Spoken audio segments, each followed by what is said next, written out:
Good morning po. Ito po ang mga gamit po ni Brother Emil. Siya po ay tuwang-tuwa sapagkat siya po ay lalayas na sa mundong ibabaw. At syempre, meron din mga brief at mga ano yan? Ano ang tinakpan? Mga ganung bagay. Ito po si Brother Emil.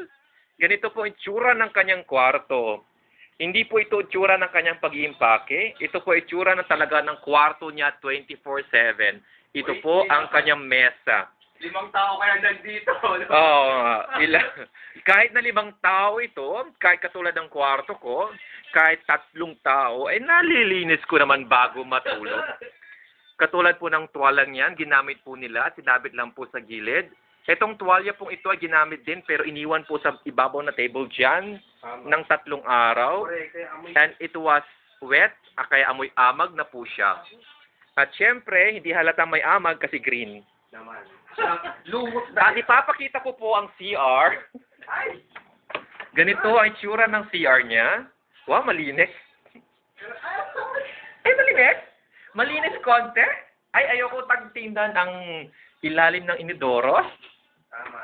Okay. Bye-bye.